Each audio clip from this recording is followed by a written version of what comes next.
Thank you very much for coming. Now, we all know that it's quite challenging to have a panel after lunch, but I'm sure that we will have two interesting presentations today that will meet successfully this challenge. We will have two papers. Just very shortly, does a change in the agenda. So the papers which are included are not available for the moment. So we'll have two papers instead of three. And because we have two papers, I can be a little bit more generous with the time. If you need, let's say, not more than 5 minutes more. So as we have time for debates, questions, and answers. So I would introduce the first speaker, who is Captain Sacha Gounod. I have here a very brief presentation of his academic and professional background. He was in German Bundeswehr, and he studied history at Helmut Schmidt University in Hamburg. Until 2015, he was an analyst on psychological operations with the Combined Joint Operational Communication Task Force of NATO Response Force. Since 2016, he works with the Center of Military History and Social Sciences in Potsdam. His research focus is on historical and intelligence studies, emphasis on Soviet Union forces in East Germany. He's going to present the topic named the withdrawal under observation, German military intelligence during the withdrawal of Soviet forces from Germany between 1990 and 1994. In fact, this is also the topic of your PhD thesis. Sacha, please, you have the floor.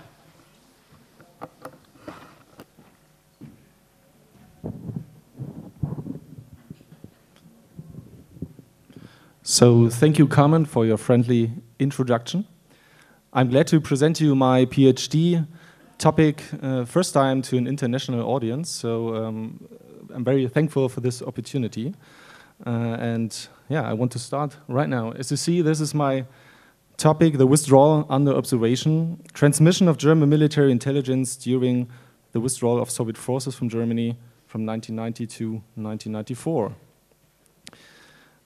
I will rather give you a story of my PhD project and want not to speak so much about how I'm working actually.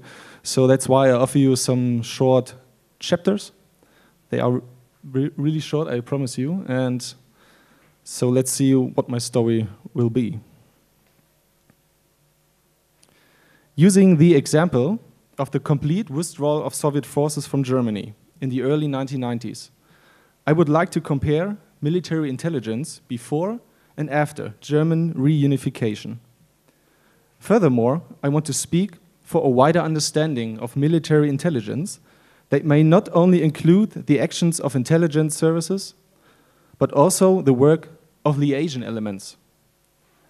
The example of the Soviet troops' withdrawal from Germany isn't necessarily representative for whole intelligence history, but interesting enough to have a more detailed look on it. But first of all, what is meant by Soviet troops in Germany? As you can see on the map, this is the military situation in Middle Europe in the 1980s. So my first chapter will be the target, Soviet forces in East Germany from 1945 until 1994. Since the end of World War II, the so-called Red Army had occupied East German territory with more than 1 million soldiers. That figure decreased, as many divisions and brigades were relocated to the Soviet Union in the 1940s already.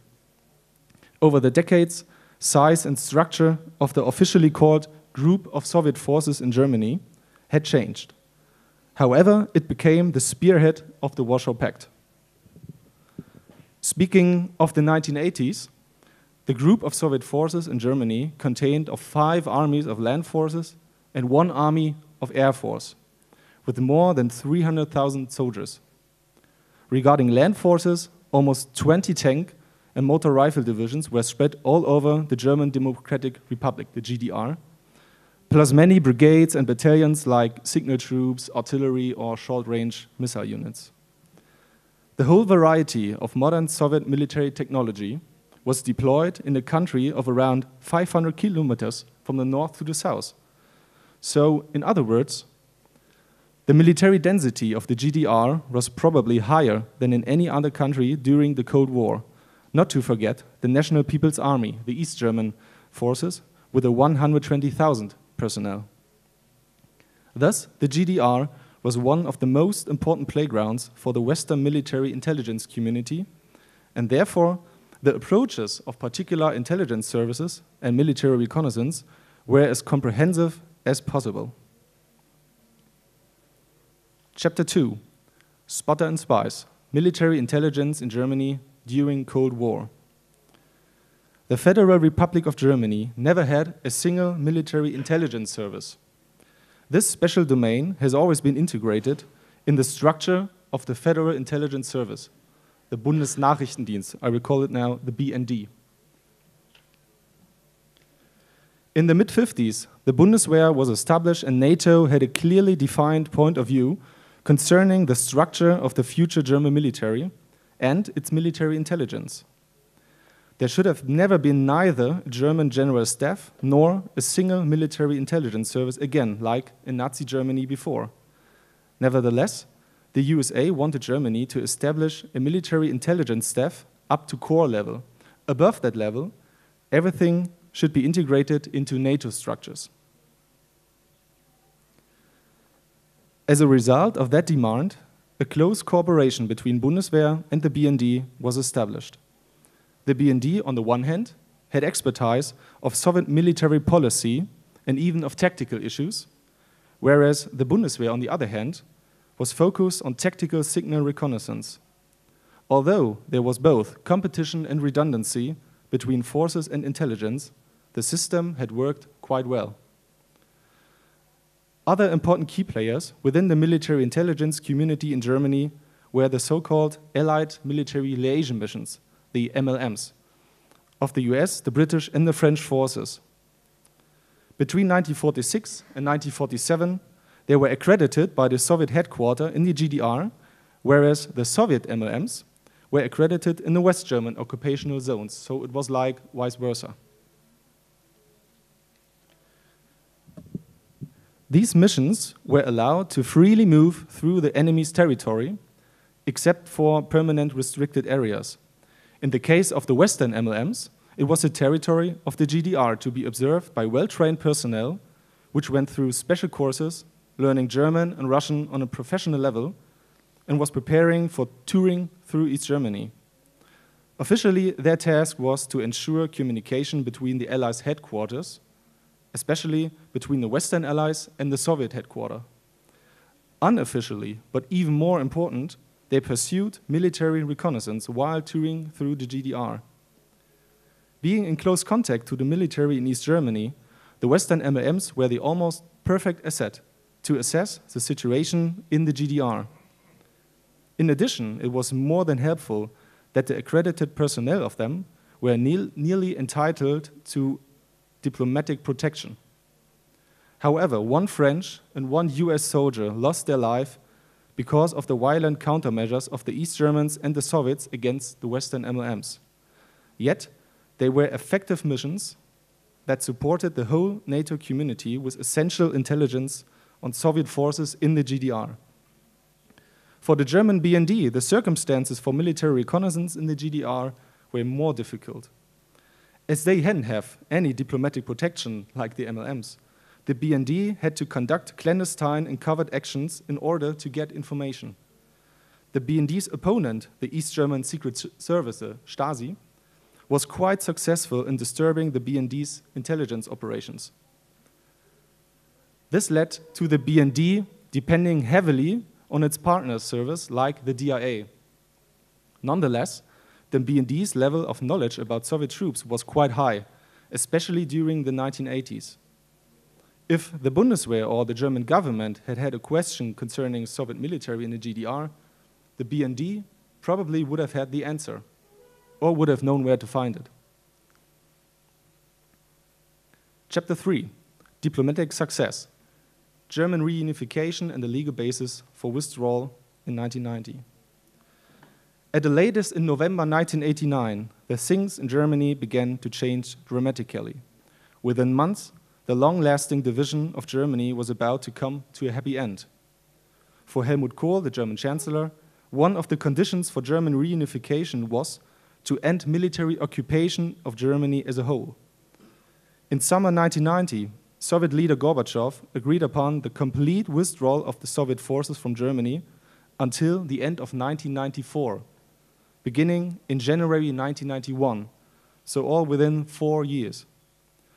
All former allies and the Soviet Union finally agreed upon the reunification of Germany and that Germany would remain a member of NATO, which led to the known 2+4 agreement. In September 1990, the Soviet Union and Germany signed the official withdrawal treaty that regulated the details of the withdrawal. Because this treaty came just into effect in May 1991, so several months later, there was an uncertainty in Germany if the Soviet forces really would begin to start leaving in January 1990. Yet, they did. Chapter 4, difficult beginning, succeeding the former Allies' work. On the 3rd of October 1990, Germany was reunited and the Bundeswehr took over the former East German Army, the NVA, Nationale Volksarmee, National People's Army. From that moment on, the Bundeswehr has also gained territorial responsibility for an area containing the Western Group of Forces, which was the new term for the Soviet forces in Germany. Hence, the commanding general of the new Bundeswehr headquarters in East Germany, General Lieutenant Schönbohm, wanted to know from the beginning on what the remaining Soviet forces would do, how they would behave, and if there still was any kind of threat perceivable. Until then, this had been the job of the Western MLMs, but they ceased their duties, and so there was a lack of intelligence. This gap had to be closed. Soon there was the commanding General Schönbohm that creates Bundeswehr observation squads. And they should observe the still deployed or even already withdrawing units. It was more than obvious that, and even literally said so by the general, that these observation squads should continue the work of the MLMs. This should also express the new sovereignty of the reunited Federal Republic of Germany. Now the Germans would have full responsibility and not the Allies anymore. It's quite tricky.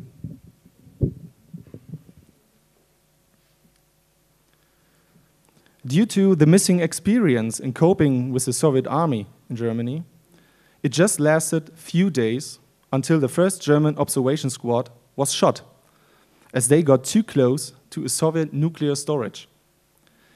It seems that the information to that came from the intelligence community that in the area of Altengrabo, it's 1 hour west to Berlin, that there in Altengrabo were still some nuclear warheads stored in April 1991. So, what month before the Western MLMs would have tried to figure out, now German observation squads had to do. But they failed on 2 levels. First, they were not able to really detect or identify any nuclear weapons. Second, they put themselves into physical risk. As they had been shot for the first time, after they had been shot for the first time without being wounded, the German observers returned to Altengrabo 10 days later. Again, a Soviet sentry shot, but this time wounded a German major.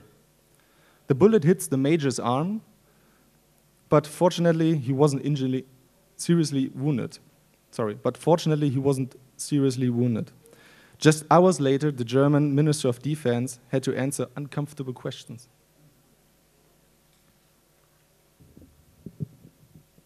Chapter 5, Operational Success, Intelligence Operations of CAT B and 12YA.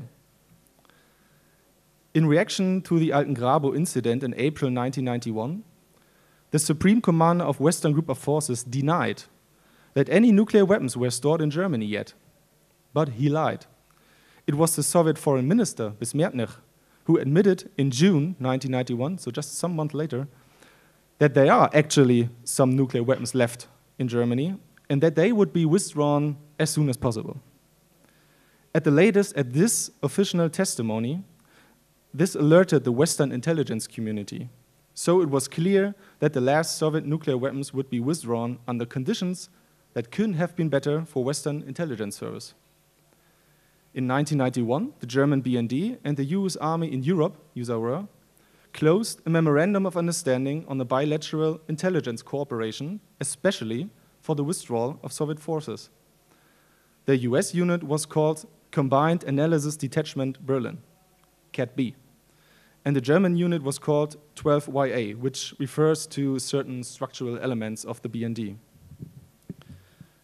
The former East German railway company, the Deutsche Reichsbahn, which executed the main logistics of the troops' withdrawal, was the first to be informed about special railway transports with notably security demands, so said the application of the Russian forces.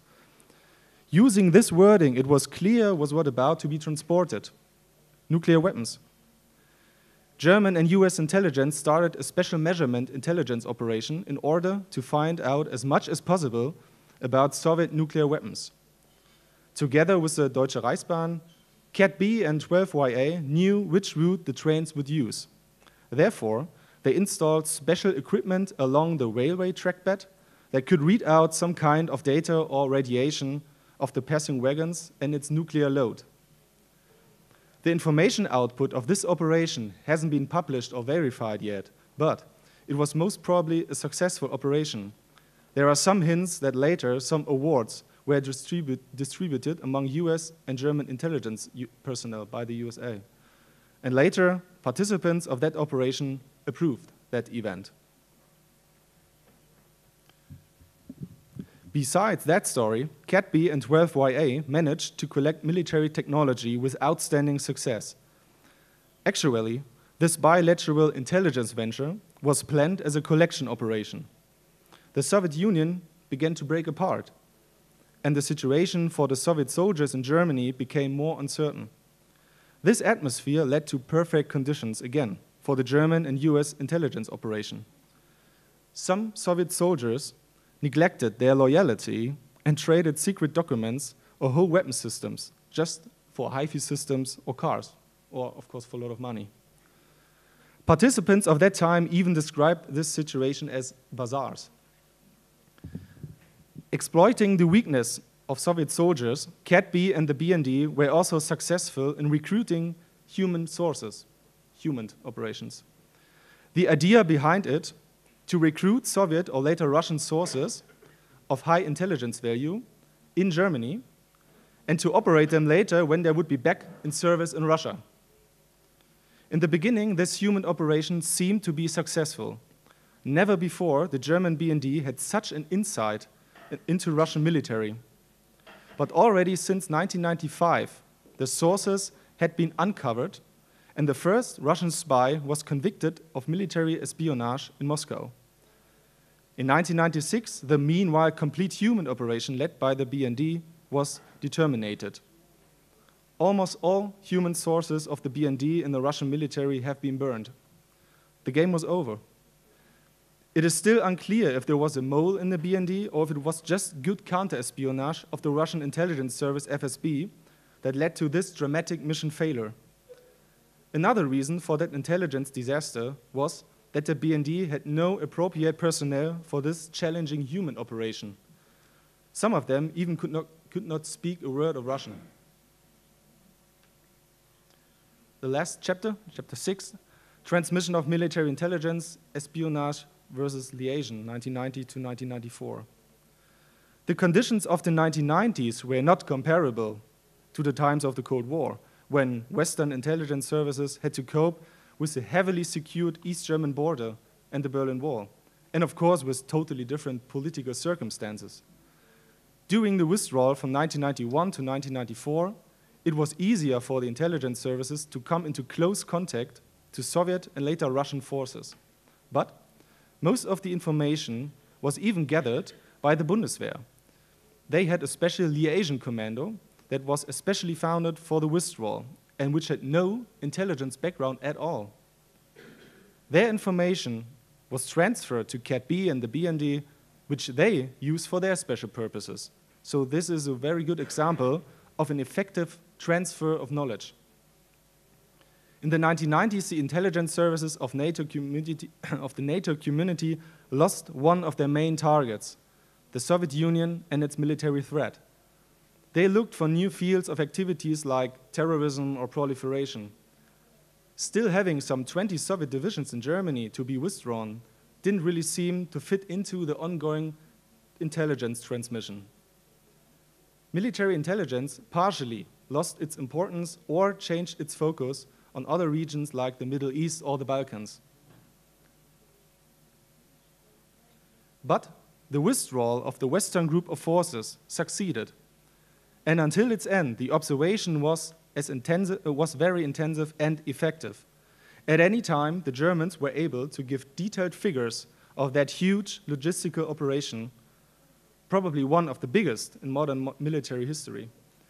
Together with the involved intelligence services, the withdrawal of Soviet and Russian forces from Germany was definitely one of the best observed military movements ever. This wasn't only done by classical means of military intelligence, but also by strong and reliable liaison work between the Bundeswehr and the Western group of forces, so between the Germans and the Russians. In keeping the post-Cold War intelligence game relatively small, Germany was able to coordinate and support the troops' withdrawal in order to cause no delay. Any data that were gathered during the withdrawal by Germans were finally transferred into intelligence, even by those who had anything to do with military intelligence. I argue that this was one of Germany's most successful intelligence operations in modern history. Thank you.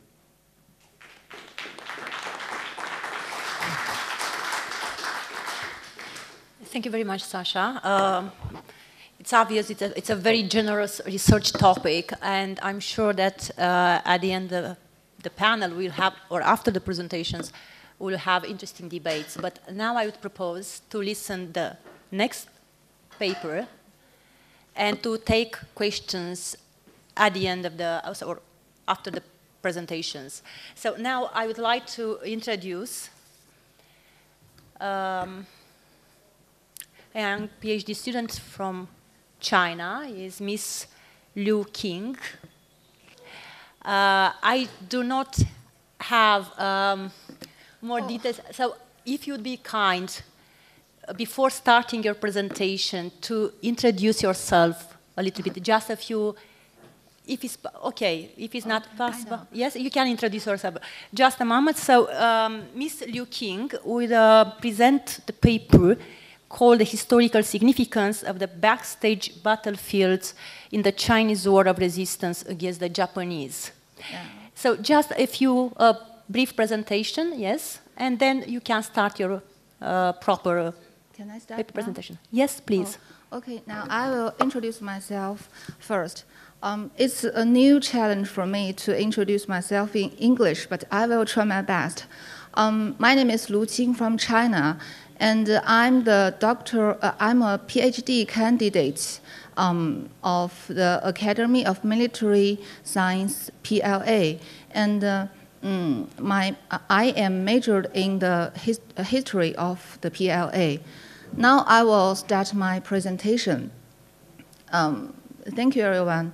It's my great honor to be here to have the chance to say something about the backstage battlefields in the resistance war.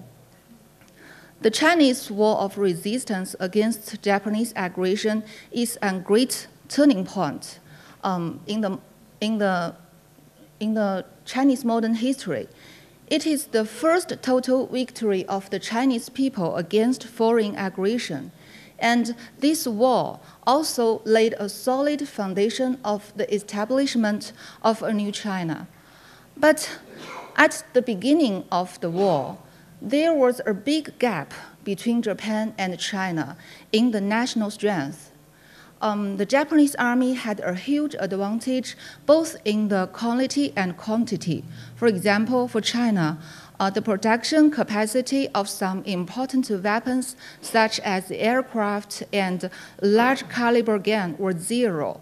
And as an industrialized country, Japan also had a great advantage of some critical materials, which is very important for the war. These critical materials, such as steel production, coal production, oil reserve, and copper output, something like that. And as we can see from the picture shows that the figures of these critical materials of Japan in 1937 were several times, or even thousands of times, larger than the Chinese. Then the question appears, why the powerful Japan lost the war against China? There were many factors that might have influenced the development of the war. But I think the critical factor was that the Kuomintang and the Communist Party of China cooperated with each other on two different kinds of battlefields. One is the center stage battlefields led by the KMT, and the other is the backstage battlefields led by the CPC. And these two different kinds of battlefront cooperated with each other and made the Japanese troops caught between two sides. And finally, the large yet weak China beat the small yet strong Japan. Today, I will concentrate on the significance of the backstage battlefields. My presentation consists of three parts. The first part is about the formation of the backstage battlefields. The second part focuses on the growing critical role of the backstage battlefields. And in the last part, I will share some understandings. Now, firstly, the Communist Party of China made the proactive strategic choice to open up backstage battlefields and establish resistance bases. After the Lugo incident broke out on July 7, 1937, Japan began its full-scale aggression against China. As we have mentioned above, the Japanese invaders were much stronger than the Chinese, so Japan invaded a large amount of Chinese territory in a very short time. As we can see on the picture, the areas marked with red lines, the dark brown areas and the orange areas were the Chinese territory that the Japanese invaders, that Japan invaded in the first 2 years of the full-scale aggression. Very large areas and very short time, right? But Japan was a small country with limited resources. So an overstretched army was facing a shortage of troops to control the situation in China. So only major traffic lines and big towns could be controlled by the Japanese troops. As is in the picture, the Japanese troops were mainly deployed around the black lines on the picture. This made a consequence that the vast rural areas of the Japanese occupation were empty. Against this backdrop, the 8th Route Army marched into the Japanese-occupied areas in northern China and launched guerrilla warfare against Japan and developed resistance bases. By doing so, they opened up a vast battlefront behind the enemy lines. From August 1937 to October 1938, the army led by the CPC eliminated over 50,000 Japanese troops and reclaimed large amount of territory from the Japanese occupation. These areas are marked with red lines on the right picture. So the continuous success of the backstage battlefields effectively hindered and consumed a large number of the enemy troops. So Japan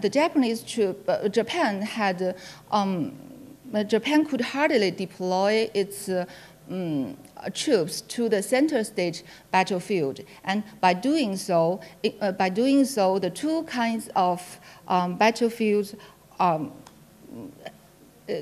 attacked the enemy from both sides, and the strategic offensives of Japan were greatly reduced.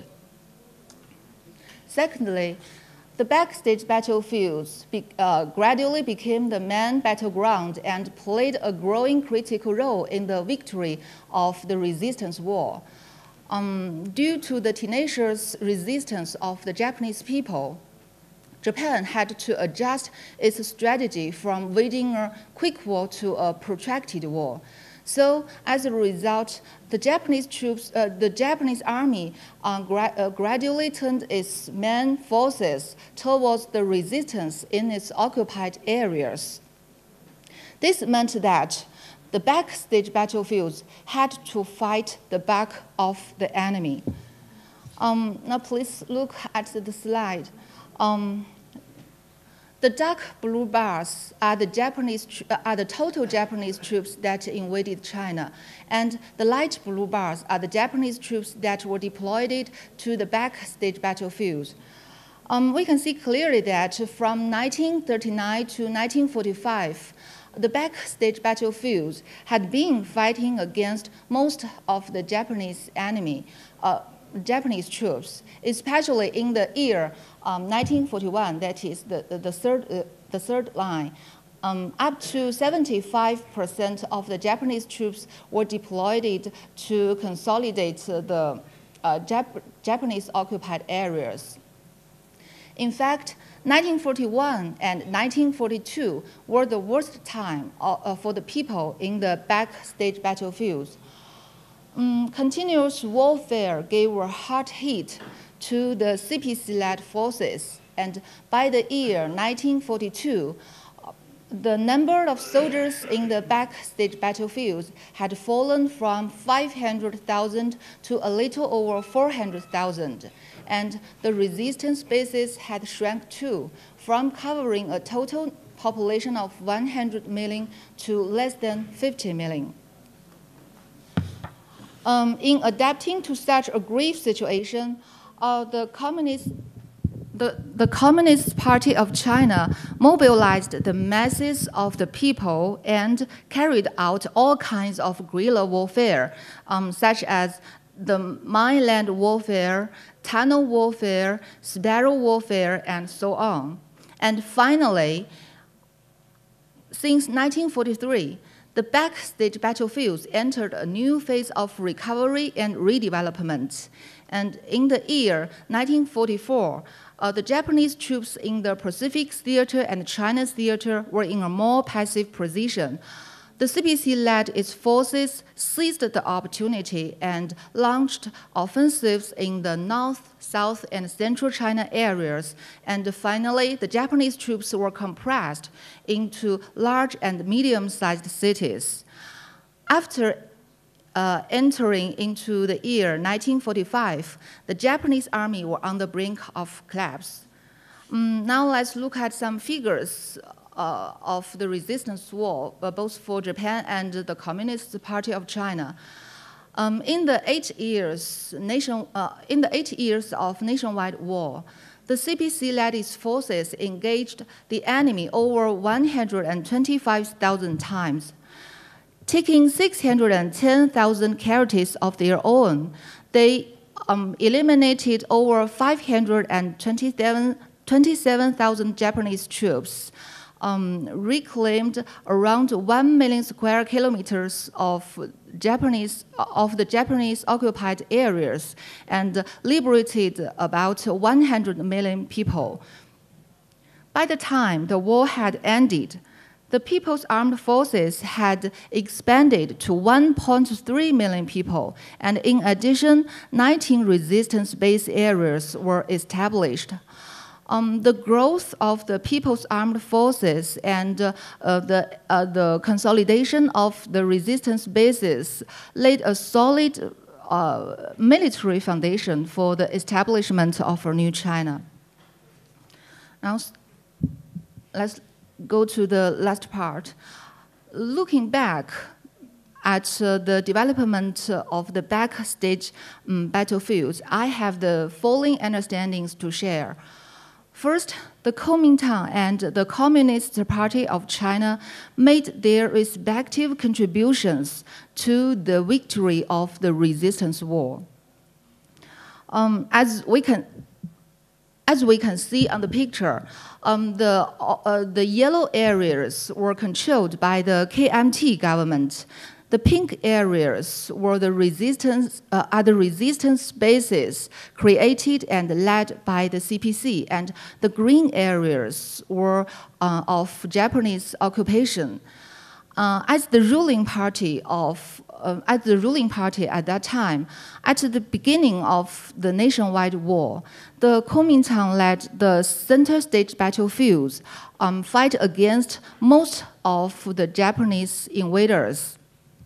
And this made it possible for the CPC to march into the Japanese occupied areas and create resistance bases.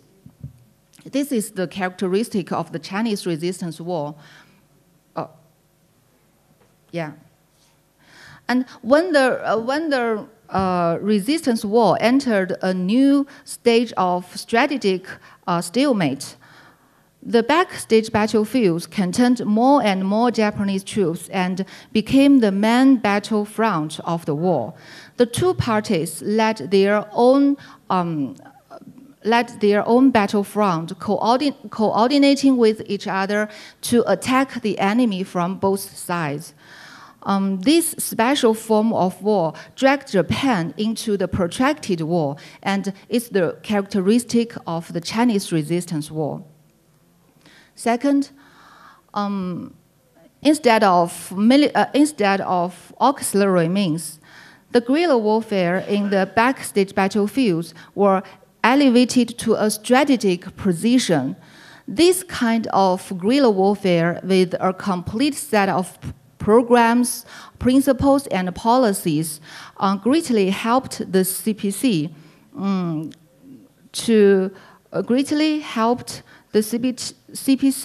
to create the battlefront behind the enemy lines, and finally reserved the unfavorable position of China in the resistance war. Mao Zedong said that such extensive as well as protracted guerrilla warfare is quite new in the entire history of war. Third, the CPC established a great number of counter-Japanese base areas all over the country. As we have mentioned above, these base areas provided a long-term military support for guerrilla warfare and for resisting Japanese aggression. But beyond that, the base areas complemented counter-Japanese democratic policies and employed social reforms to adjust the relations of production and improve productivity. For example, the two pictures on the slide were about the large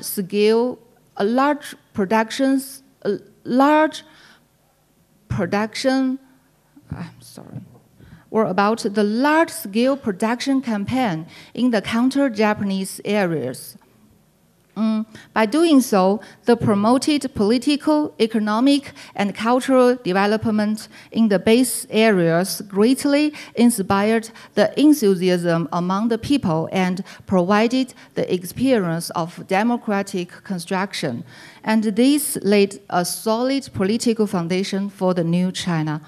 That's the end. Thank you very much.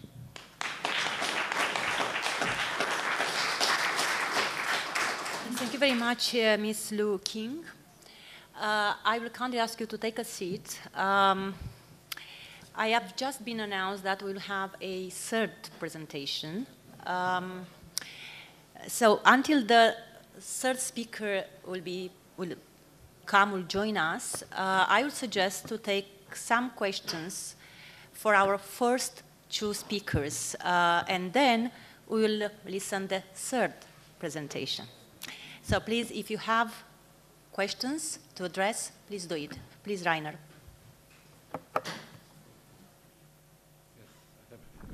I would like to add something to your interesting topic. First of all, I was a little bit surprised when we said we had no military intelligence. During that time, I was at FUS 35, which is taking care in the Ministry of Defense of nuclear armament and all that kind of thing. And we had perfect information because we used, of course, the NVA links we had. Due to the new officers we had accepted and others we had not accepted.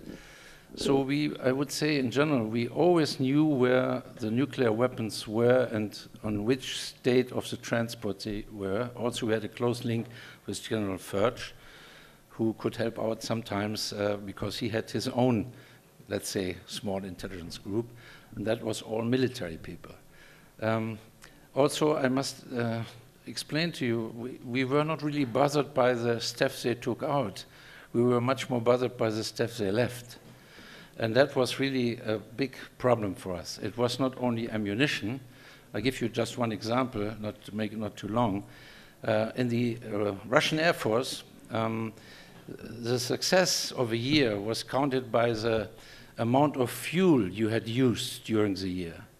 So when they finally, in the years, could not fly due to weather, they poured all the fuel in the field, around the airport field, and it was all going underground. So that caused lots of problems for us, and also looking for ammunition. But I must really say that it may be interesting for you. I cannot remember that we ever had a staff briefing at FUS 3 with BND guys.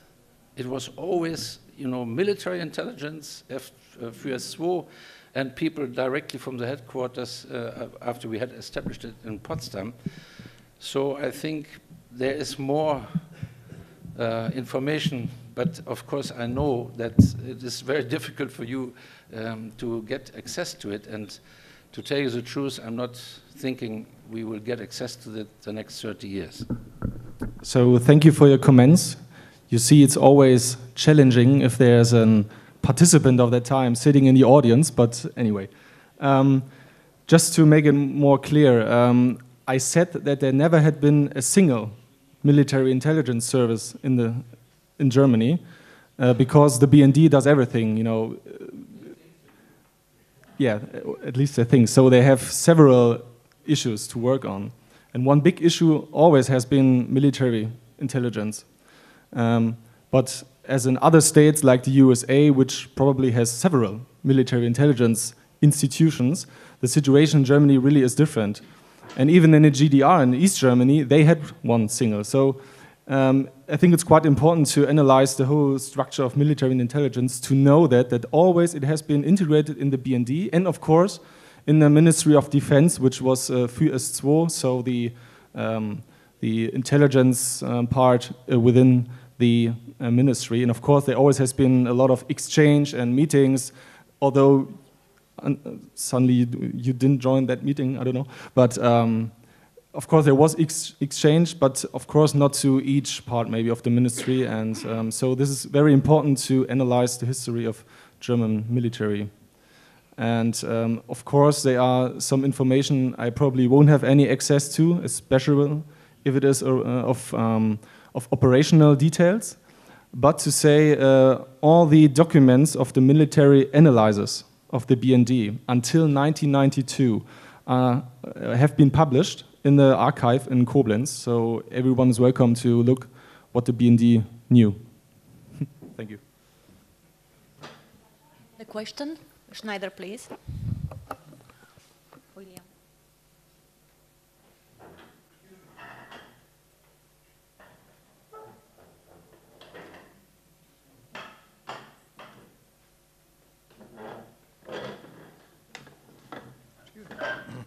Willard Schneider from the United States. My question would be for Dr. Grunwald. You mentioned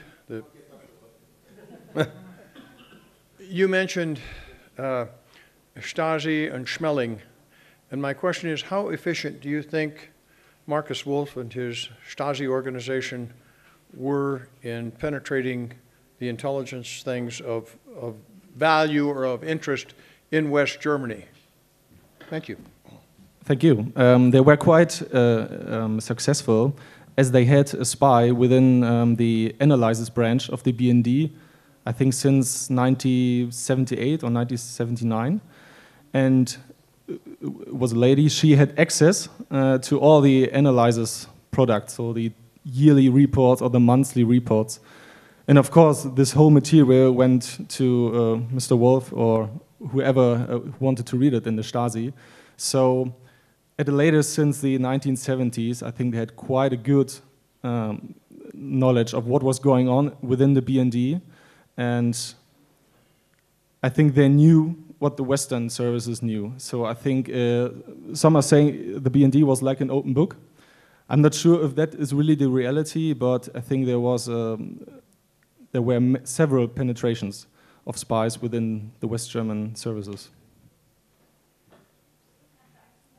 You can stay a little bit longer. The next question is also for Sasha, Randy? Yes, actually both. Okay. Ask the first question for Sasha and then for our colleague from China. Okay, Yeah, of course. Thank you very much, Mr. Gounod. I appreciated your paper.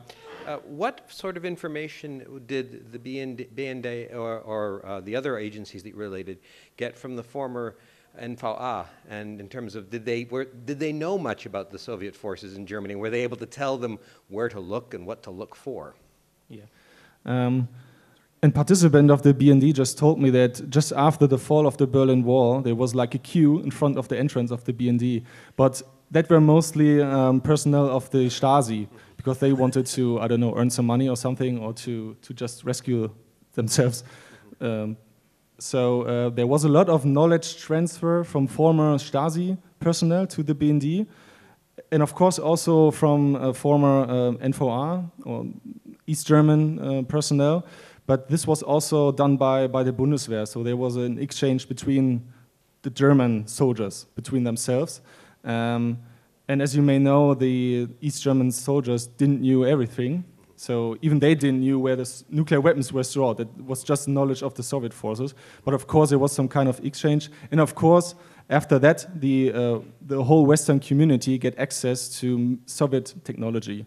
And we also send you some technology to, to make some experiments or something. Thank you. And then my question Randy, I'm sorry. Michael, do you have a question also for Sasha? For our Chinese colleague. Okay, so both of you will have Sasha, you can take the seat, please. Thank you very much, Carmen. Randy Papadopoulos again from the United States for Lu Qing. A question about the American material support for the Chinese Communist Party, and have you come across any assessment or of its value to the efforts of the Chinese Communist Party in the backstage war that you described? Thank you very much. Thank you for your question. Yes, America gave a lot of military supplies to China, maybe from the beginning of the war, but at the backstage of the war, maybe from 1941, America also gave a lot of military supplies to the Communist Party of China. I think it's very important for the backstage battlefields. Without these military supplies, I think the state of the backstage battlefields will be totally different. I think it played a very important role in the victory of the backstage battlefields. Yeah, thank you very much. I wanted to ask the same question. You answered it. Thank you.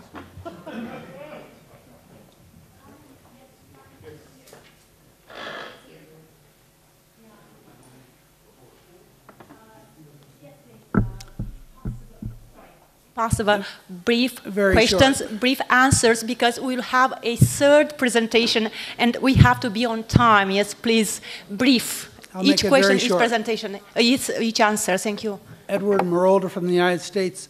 I have two questions for Lu Qing. The first is the backstage war, the tactics of the backstage war. Did the Kuomintang also adapt those same tactics, guerrilla warfare, and if they did, and did they share that information with the CPC, and did the CPC share information about the backstage war with the Kuomintang? I'm not get clearly statement of your question, but maybe, did you mean that whether the KMT and the CPC introduce their informations between us?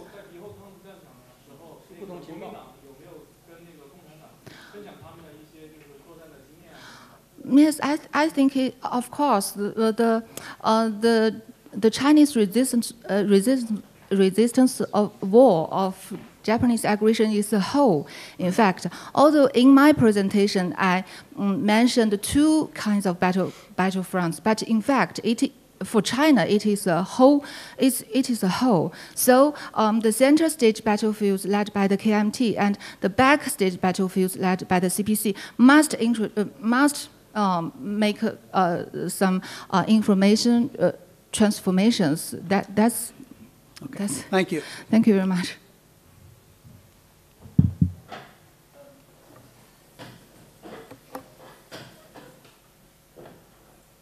Sorry, this will be the last question for the first two panelists. Thank you very much for your understanding. Okay, I'll keep it short. So my question goes also to Lu Qing. Thanks a lot for the presentation. I just wonder, I would like to know, what is the current state of research with regards to civilian casualties or overall casualties from the Chinese side in the Second World War? How many people died and what were the main causes for why they perished? I didn't get the exactly figures of what you have mentioned, but I think the Chinese people made a great contribution to the Second World War, and without the China theater, maybe a lot of Japanese troops will be deployed to the other theaters. So although I didn't have the correct figures, but I think the Chinese army made a great contribution to the Second World War. Thank you. Thank you very much, Mrs. Lu Qing. Thank you so much to both of you. And now I have the pleasure to introduce our third speaker. And it's a real pleasure and privilege for me to introduce him. For sure, he doesn't need a long presentation. Most of you know him very well, but just a few lines anyway. So, Dr. James Karam, U.S. Army retired colonel. He taught as professor at Air Force and Army Staff College for 16 years and served as Dean of the Baltic Defense College between 2009 and 2014. He's author of 4 books on German Army and Air Force, and editor and co-author of 2 books on German military history. Mr. Karam will present us the paper called The Empire Strikes Back, the Freight Corps and the Battle Against the Red Army in Latvia between November 1918 and May 1919. Please, you have the floor, and please stick with 20 minutes limit time, because we have to be to end on time this panel. Thank you so much, and to have also time, of course, for some questions. Thank you. You have the floor. Well, good afternoon. I have prepared an overly long paper that includes a great deal about the politics and the sociology, which is fascinating, but that has been largely done in many other works, but the military operations of the battle in Latvia in early 1919 has really not been done. So I'm going to focus heavily, essentially, on the military operations that occurred, but happy to have questions in the politics and the sociology. Early 1918, after or before Brest-Litovsk, the Germans extend the vast area they'd already conquered all the way into the Baltic states and the Ukraine. However, you have a relatively small force, for less than 500,000 Germans. They've been stripped of all of the good fighting troops have been sent to the Western Front. So this is manned by all the old, overaged reservists and so on.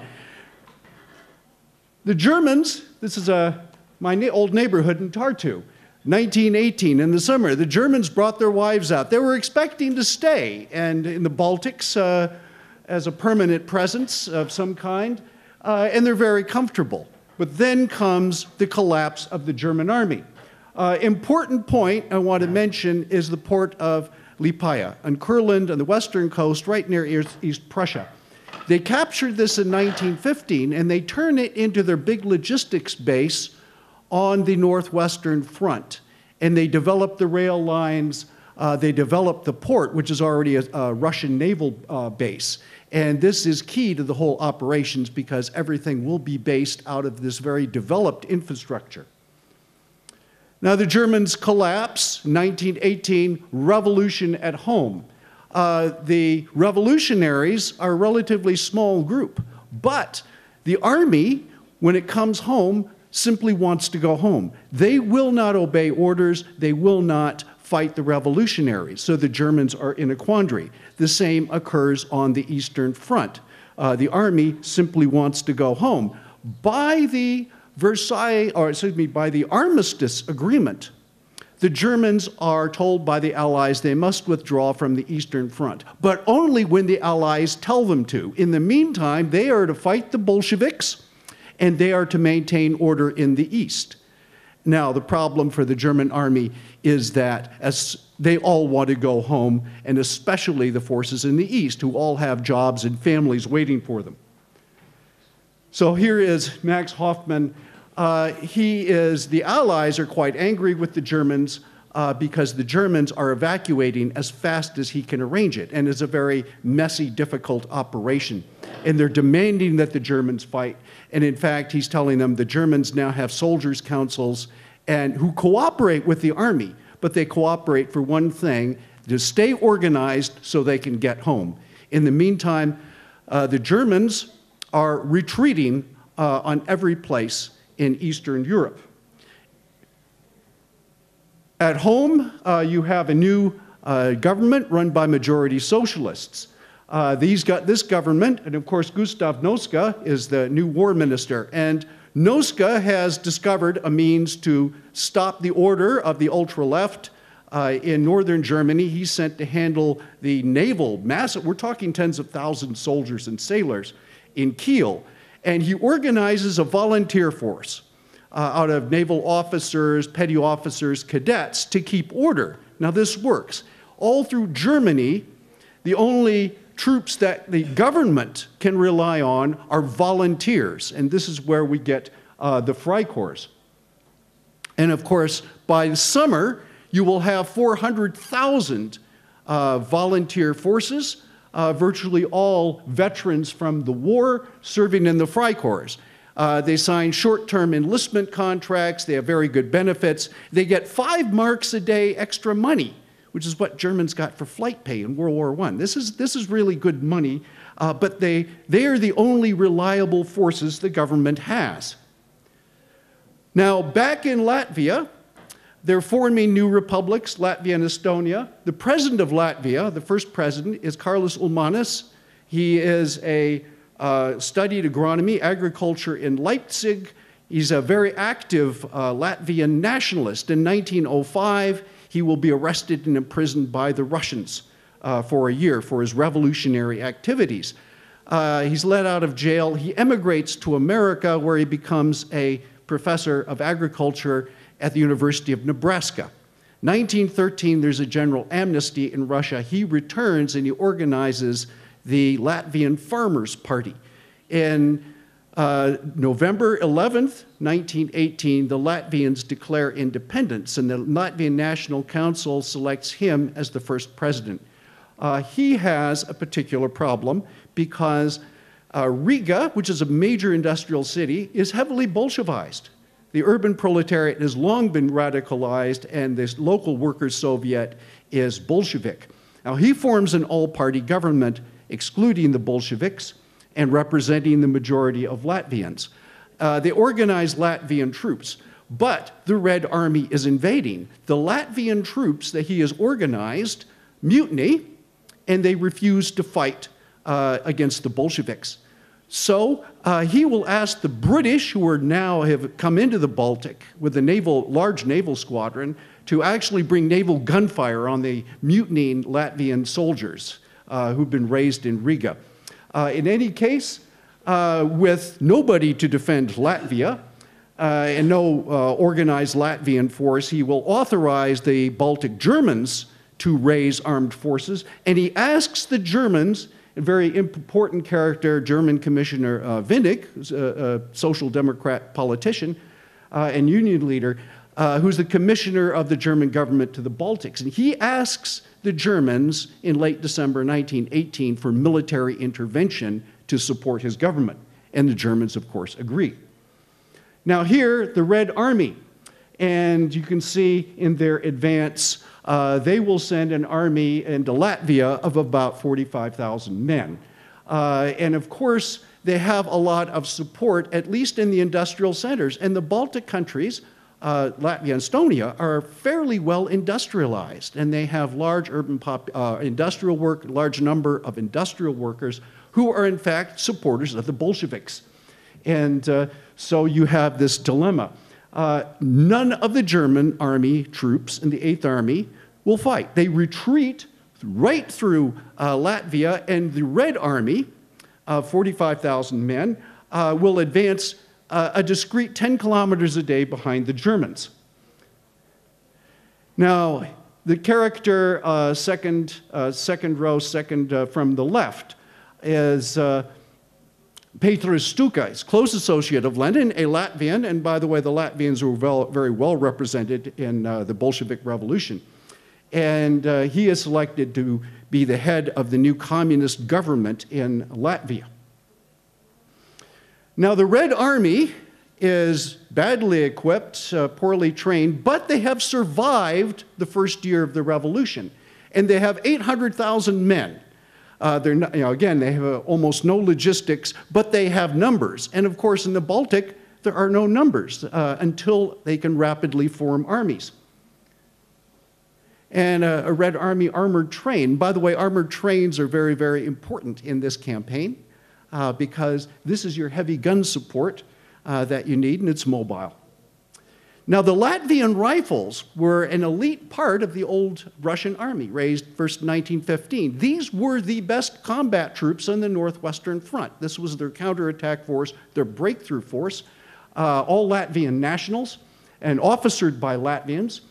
And Stuka, the Latvian communist leader, insists that the Latvian rifles, who had defended Lenin's revolution, without the Latvian rifles, Lenin would have been deposed in July 1918. Anyway, these are the forces that he is going to bring in, and of course, along with a number of Russian regiments. But the army, the Latvian rifles that invade in 1918-19, are not the old Latvian rifles. They've lost a lot of their people. Some of their senior officers refused to join the Bolsheviks and will end up fighting on the Latvian government side. They've been filled out with Latvian workers recruited from the area around St. Petersburg or press ganged into the army. So this is a different Latvian rifles, much less not the elite troops that they were in 1916-17. Meanwhile, in Germany, the Russians are getting close to the German border. And so the call goes out to form Freikorps. And of course, you see, protect your fatherland, defend the borders of your fatherland against the Russian Bolsheviks. And here, protect the homeland. Now, the Freikorps, and there's some good accounts of recruiting the Freikorps, they build an entire division just to fight in the Baltics. There are so many, they advertise in the paper, there are so many people who are applying to join the Freikorps that they have the luxury of selecting only experienced veterans to join up with the extra pay. So this is quite an experienced force. Von Zecht arrives in Königsberg in December, and he is in command of all the German forces on that border. And his chief of staff of Oberkommando Nord is Major von Fritsch, who will later make his place in German military history. And here's a good picture of Western Latvia. And of course, the rail lines are all the key parts. And of course, you see Liepāu, which is called Libau then, and all the key cities. The commander of the Army Corps that's brought up to coordinate all the German Freikorps in Latvia is Major General Rüdiger von der Goltz, who had commanded the German division that fought in Finland and played a key role in the defense of Finland against the Bolsheviks and in the Finnish victory. So he's considered the Germans' Baltic expert. Now, this is very important in organizing the Freikorps, because what they did is they built essentially brigade-sized groups. These were all armed organizations, and you see that each group has several infantry companies, they have their own mortars, they have a cavalry squadron, they have their own artillery battery, and they're capable of independent operations. And you'll see in the case of the Latvian brigade, they will have their own engineers, they have their own signals unit. All the support troops, and of course, the Baltic Landwehr, which is a division-size organization, has its own air unit. And the key to all of this is remember that the Russian army, it formed great infantry, cavalry, artillery regiments, but they were always very weak in all the support services. Whereas the Germans, they had the railroad troops, the signaliers, the transport troops, and to make this organization effective. But each one of these 1,000 to 2,000 man groups is equipped and armed for independent operations. And of course, plenty of artillery. They're small battle groups, but they have a lot of firepower. And cavalry is very, very important in this campaign as well, really to protect the flanks. And air power. The Germans will field 4 squadrons, and they go and they pick up brand new weapons. The German factories are still operating. They pick up brand new weapons from the factories. And of course, they're equipped with the most modern aircraft in the world. They're all metal Junkers aircraft, and quite a few German aces, and very good German infrastructure. And German air power will be very important in this campaign, especially for intelligence and command and control, as well as for strike. On the other hand, they only see 1 Russian airplane in the entire campaign, because the Russians, they've got shortage of gasoline and parts, but the Russians really have no air. Now, some of the characters. The Iron Division is a small group of volunteers formed in the 8th Army, but they will be expanded to a full division, and there's Major Bischoff. You see he's a Pour le Mérite winner, commanded a regiment in battle, and some of his staff, but one of his important staff members is missing, and that's Heinz Guderian, who is his chief of staff, who, as I was supposed, away when that picture was taken. All kinds of interesting characters are in Latvia in early 1919. Another one of the leaders, a regular German officer, is put in command of this force of ethnic Baltic Germans from Latvia, but some of his officers, interestingly enough, are Baltic Germans, some who served in the German army, like Battalion Commander Lieutenant Baron Hans von Manteuffel. Others, in fact, most of them had served in the Russian army. And here is the assault battalion of the Baltic German Landwehr, and the list of platoon company commanders reads like the Almanach de Gotha Baltic edition. Everyone a baron, with the exception of a few princes. Now, the Latvians have retreated, and July 3rd, the Latvians give up Riga, the capital, without any fight at all. And the president, the government, flees to Liepāja. And they will organize a force. And by the way, now that the industrial proletariat is untrustworthy, only of farmers and farmers' sons. And of course, Latvia has a lot of war veterans. And in fact, Kolpaks is an ex-colonel of the Russian army. A lot of the Baltics, Estonians and Latvians, from modest backgrounds, but with good educations, had entered the Russian army, made a career. It was a way to get ahead in Latvia and Estonia, and they have a very, very capable group of Estonian and Latvian officers, some with general staff background, regimental commanders, to build the Baltic armies. So the Baltics are able to build fairly good armies pretty quickly. And you see the mix of German, of Russian helmets and French, or Russian helmets and Russian hats and German helmets. And in the meanwhile, Stuka creates a Soviet state in Latvia, puts 18,000 people in concentration camps, 3,600 will be executed. Atheist society, all the churches are closed, priests and ministers executed. And of course the Russians have no logistics, they loot the countryside for food. They make themselves unpopular. And of course it's a very messy revolutionary, counter-revolutionary war. And the Reds kill quite a few class enemies. Now, in January 1918, there are 1,500 scratch troops to defend the German border. 1 month later, they put together a force of 3 divisions and a plan, and on 3rd of March, they actually carry out, now these are control lines, and it's a very careful 3-division plan, and in 3 weeks, they overrun all of Western Latvia. Now, they're up against an equal number of Russians, but again, the Russians sometimes fight well, but they don't fight a coordinated battle.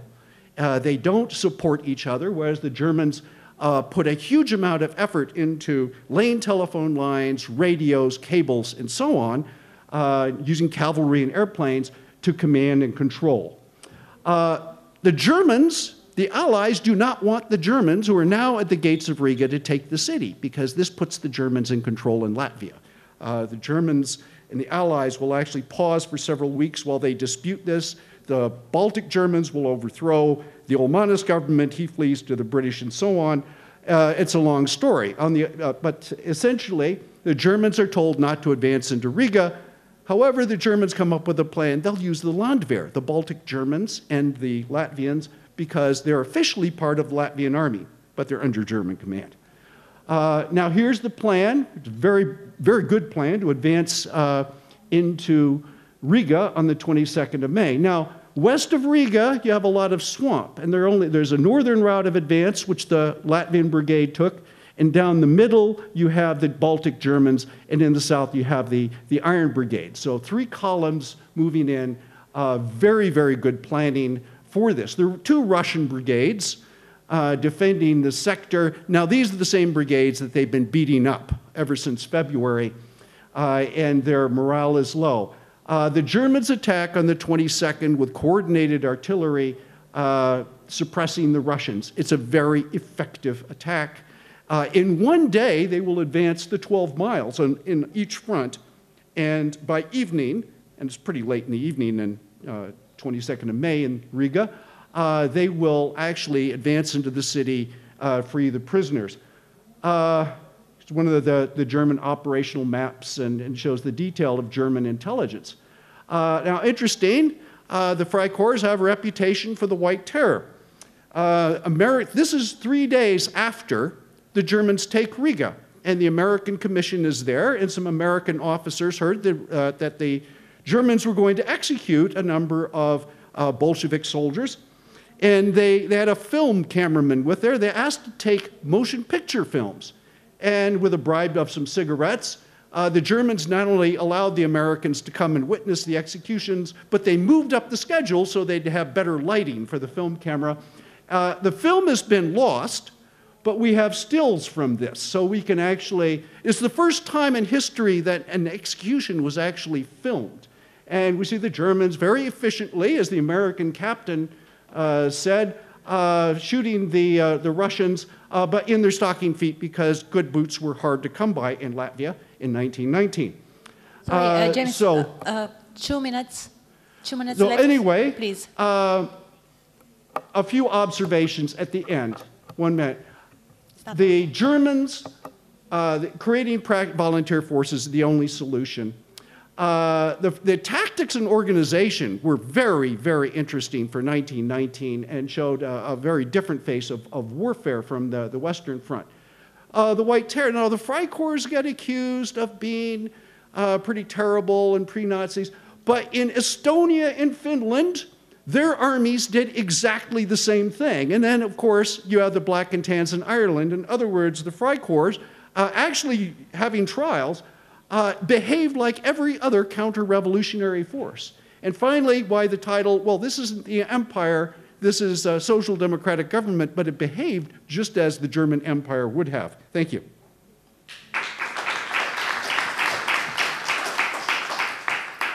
Thank you very much, James, for being time. You can stay there at the floor, yes, maybe. Please, the first one, the second one, the third one. So let's take 3 questions, answer to them, and if we have some time left at the end, we will take some more. So the first 3 questions, yes, please. Okay, Marcos from Brazil.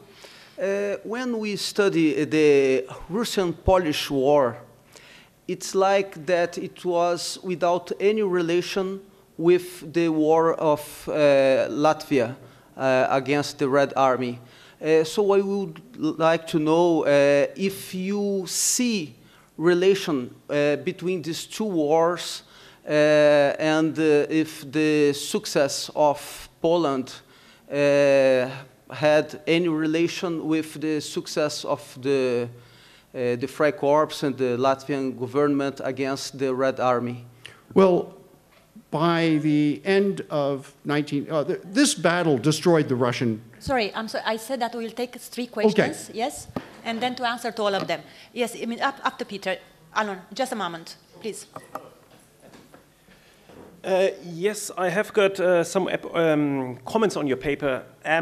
You were always using the term Freikorps, and you were mixing actually 3 different types of troops into this one bag of Freikorps. So the 1st Guards Reserve Division, for instance, is actually a regular unit that was filled up with Freikorps, but it is a regular unit. The same is true for the Baltic Landeswehr, which you said, which is true, which recruited from ethnic Germans. They were also partly filled up with Freikorps, but again, this is a totally different organization. And also when you look into the atrocities committed in Riga in 1919, from all the accounts that I read, is that the Baltic Landeswehr was by far the most ruthless organization. The reason being, you've mentioned it, that the Baltic ethnic Germans had been mainly the target of the Bolsheviks, and now the Baltic Germans retaliate. So I think we must be a bit aware of that. We don't retell the story of the 1930s or 1920s, that the Freikorps did everything. It is a much more complex and complicated situation with various troops operating there in Latvia. Mr. Alon, please.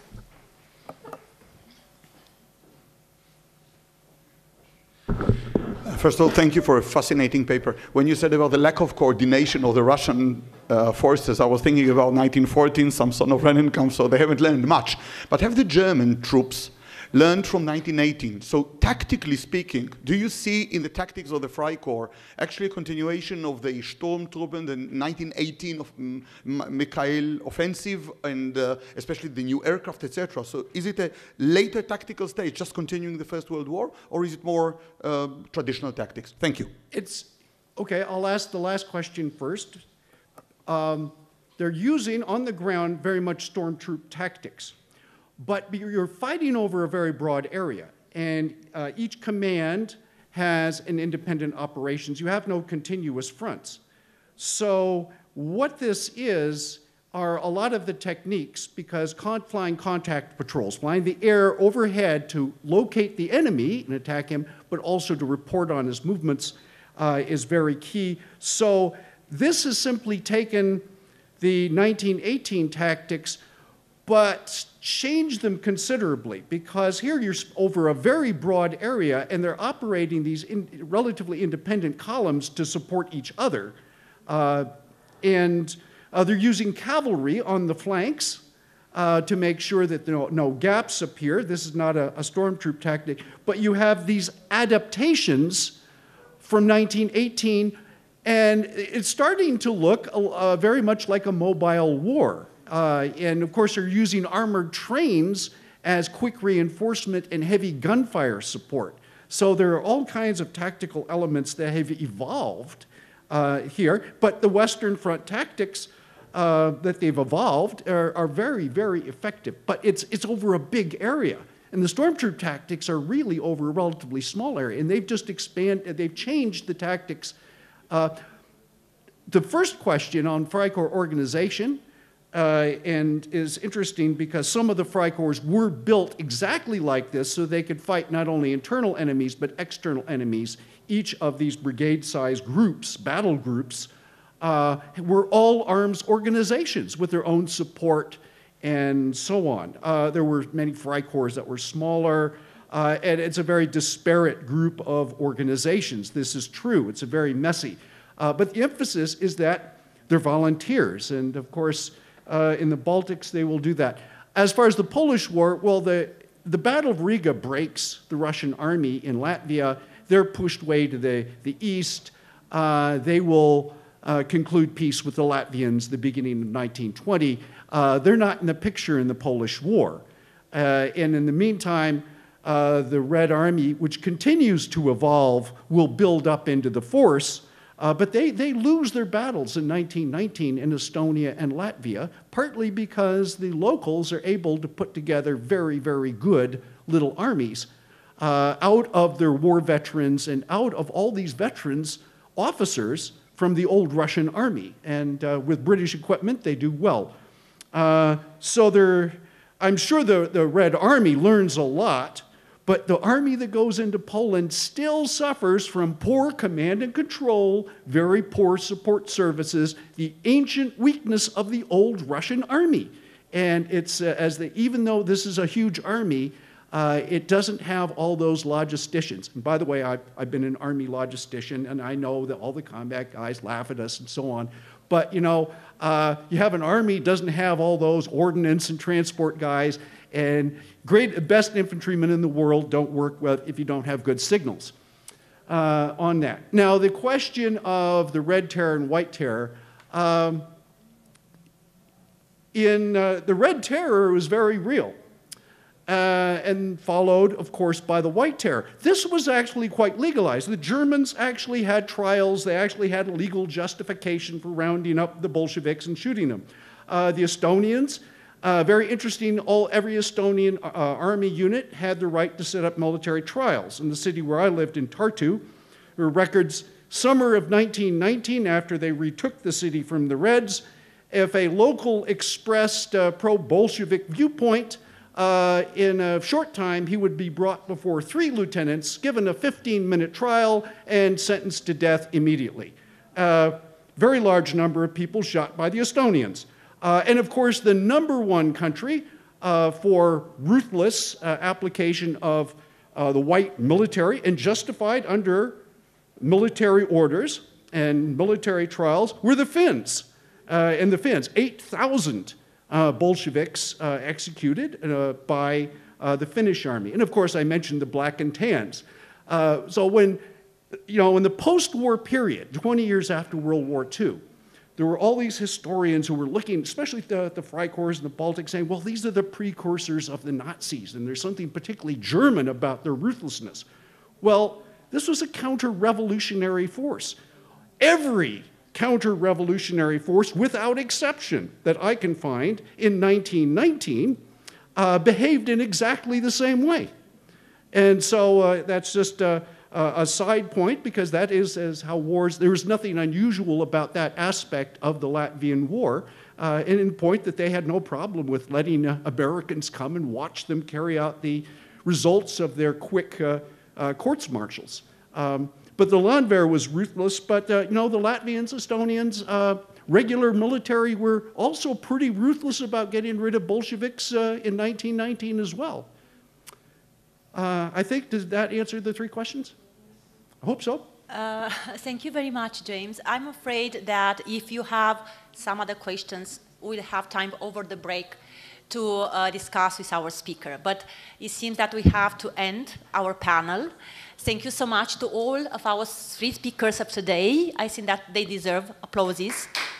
And now I think that it's time for our coffee break and then the General Assembly of our International Congress. Thank you so much to all of you again.